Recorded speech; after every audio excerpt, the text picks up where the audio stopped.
주권과 관련된 각종 논의들은 어떤 철학적인 혹은 역사적인 이런 논의들은 좀 많이 찾을 수 있습니다. 학술적인 연구 성과들이 상당히 있는 것 같습니다.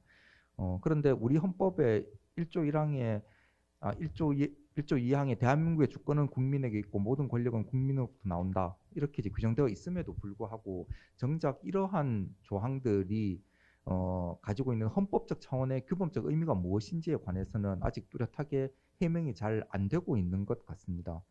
구체적으로 국가의 어떤 행위가 국민주권주의에 위반되어서 용납될 수 없는 것인지 혹은 어떠한 행위들은 국민주권을 구현하는 것인지 이러한 어떤 의문들 앞에서 과연 헌법 1조 2항은 혹은 헌법 1조 2항을 연구하는 연구자들은 과연 어떤 답을 할 수 있을 것인지 이러한 어떤 문제의식이 제가 오늘 주권과 관련된 사항을 발표하게 된 기본적인 문제의식입니다.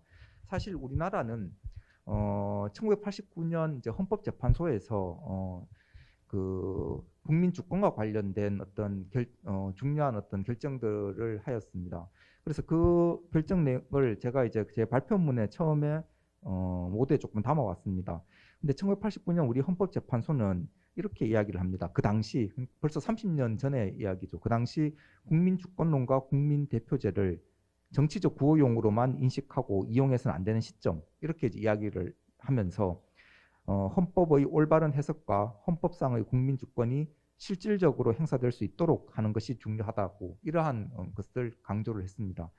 근데 1989년 같으면 현행 우리 헌법이 만들어지고 87년 항쟁 이후에 이제 새롭게 현행 우리 헌법이 정립되고 난 아주 초기 상황이잖아요. 이 초기 상황으로부터 이제 30여 년 가까운 시간들이 흘렀습니다. 근데 그런 시간이 흐르는 동안에 과연 국민 주권이 실제로 헌법상의 국민 주권이 실질적으로 행사되고 있는 것인지 실질적인 규범적 가치를 가지고 있는 것인지 이러한 것들을 우리가 되묻는다면은 89년 당시 우리 헌법재판소에서 당부했던 혹은 강조했던 사항들은 여전히 유효한 생명력을 갖고 있는 것 아닌가 이런 생각이 듭니다. 그동안 국민 주권론에 대한 어떤 실질적인 발전들은 거의 없었다거나 상대적으로 다른 헌법학의 영역에 비해서 미흡했던 것이 아닌가 하는 의문을 저는 갖고 있습니다. 먼저 첫 번째 나와 있는 헌법재판소 결정은 공직선거법 제18조 제1항 제2호 위원 확인에 관한 사건들인데 여기서 이제 우리 헌법재판소는 이렇게 이야기를 합니다. 민주주의는 참정권의 주체와 국가 권력의 지배를 받는 국민이 되도록 일치할 것을 요청한다. 이렇게 이제 이야기를 하면서 국민의 참정권에 대한 이러한 민주주의적 요청의 결과가 바로 보통선거 원칙이다. 그리고 원칙적으로 모든 국민이 균등하게 선거에 참여할 것을 요청하는 보통평등선거 원칙은 국민의 자기 지배를 의미하는 국민주권 원리에 입각한 민주국가를 실현하기 위한 필수적 요건이다. 이렇게 헌법재판소는 그 앞선 선례를 원용하면서 또 이렇게 이러한 입장을 보이고 있습니다. 근데 여기서는 이제 이런 의문들이 듭니다. 헌법재판소가 민주주의는 그러니까 참정권의 주체와 국가 권력의 지배를 받는 국민이 일치할 것을 요청하는 것이다. 즉 지배에 참여하는 국민과 지배를 받는 국민의 일치가 이게 민주주의라고 하는데 그런데 지배에 참여하는 국민과 지배를 받는 국민의 일치 이거는 결국은 국민의 자기 지배를 의미하는 것과 같은 이야기가 될 테고요. 그렇다면은 이 사건에서 우리 헌법재판소는 민주주의가 뭐냐 이렇게 묻는 것에 대해서 참정권의 주체와 국가 권력의 지배를 받는 국민이 일치하는 것이다. 그럼 이러한 일치가 곧 국민의 자기 지배인 것이고요. 그러면 국민의 자기 지배를 우리 헌법재판소는 이 사건에서 국민주권의 원리로 이해하고 있습니다. 결국 헌법재판소는 이 사건에서는 민주주의하고 국민주권주의를 양자를 동일시하고 있다 이렇게 보입니다. 그런데 이렇게 동일하게 이해하는 것이 과연 합리적인 적정한 이해인가에 대한 의문이 있습니다. 학계에서도 오랫동안 이루어지지 않았고 이러한 것들이 결국은 헌법재판 과정에 있어서도 오히려 확인시켜주고 있는 것 아닌가 이런 생각이 듭니다.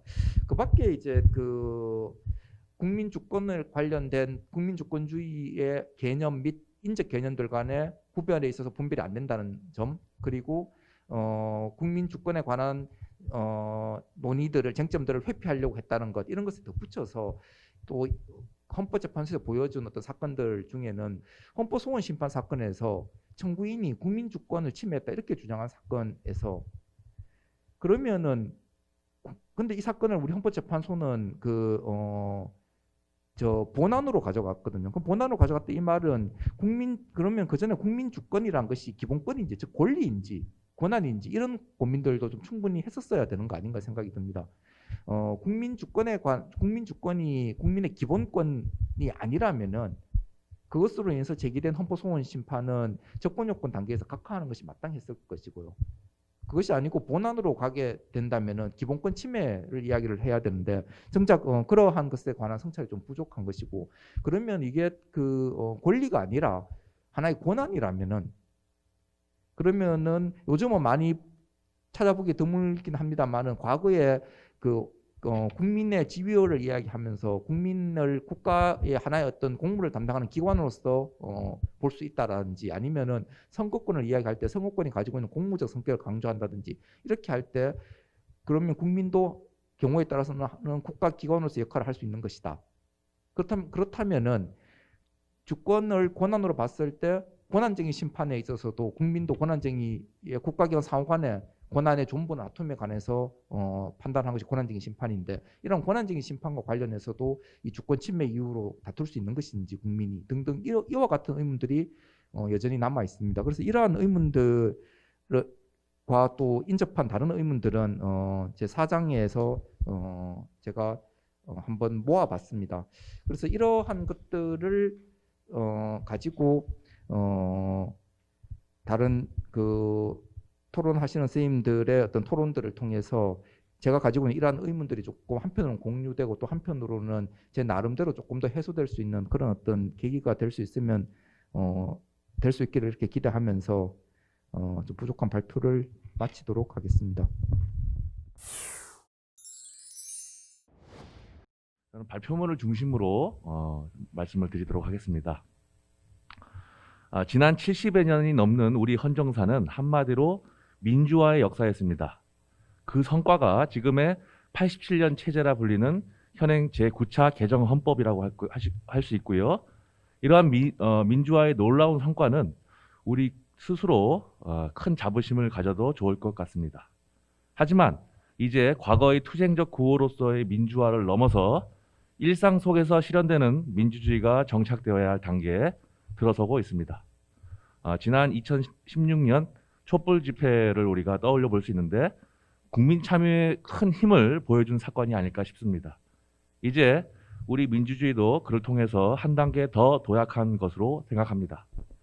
하지만 그럼에도 불구하고 여전히 많은 국민들은 일상 속의 민주적 갈등 상황에 혼란스러워하며 민주주의에 대한 피로감을 느끼기도 합니다.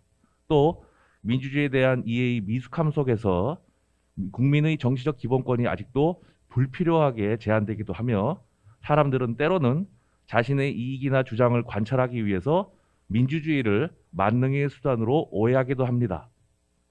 물론 민주화가 어떤 수준 높은 정치 상황을 보장하는 것은 아니지만 일부 사람들의 일탈로 인해서 민주주의에 대한 불필요한 오해가 발생하는 것은 민주화의 소중한 성과를 훼손한 일이 될 수 있습니다. 민주주의에 대한 올바른 이해와 참여적 실천 없이는 민주화의 성과를 발전시키기는커녕 유지하기도 어려울 수 있습니다. 앞서 국민주권에 대한 논의가 있었는데요. 사실 민주주의 자체가 더 포괄적이고 다양한 주제를 담고 있다고 하겠습니다.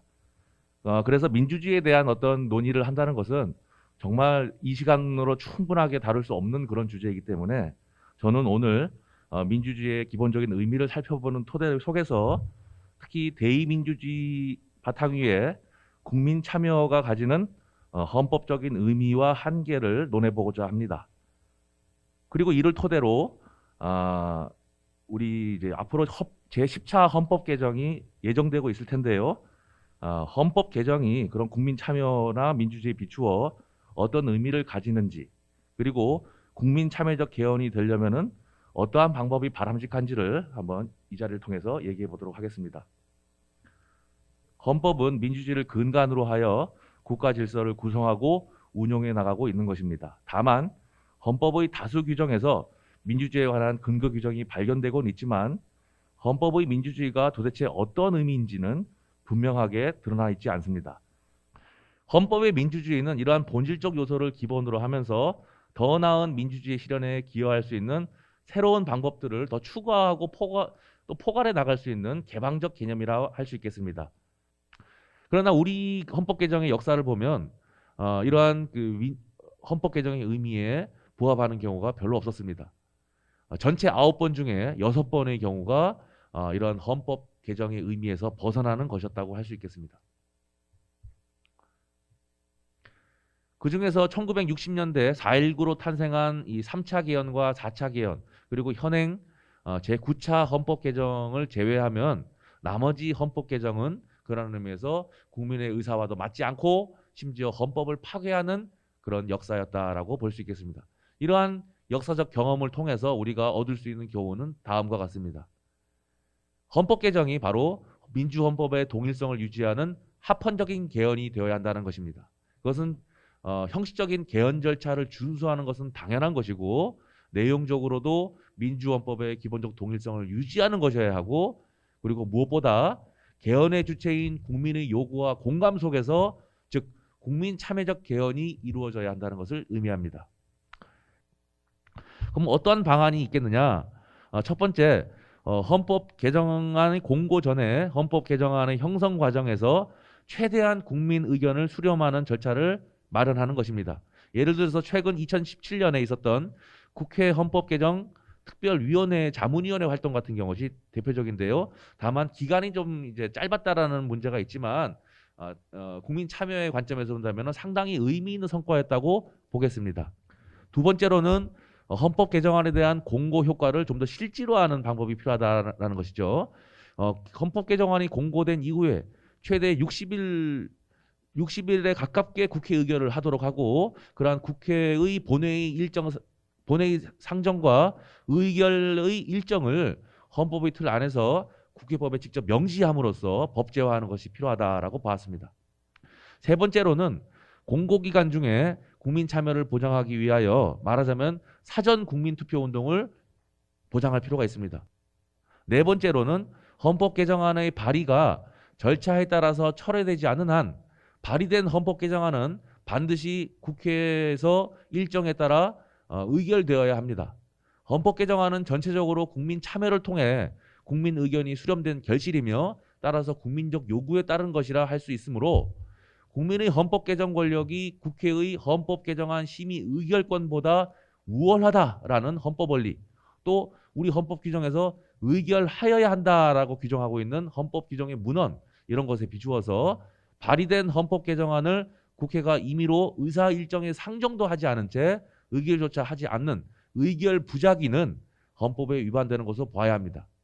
이것은 국민의 기본권인 국민 투표권을 침해하는 위헌적 공권력의 불행사이고요.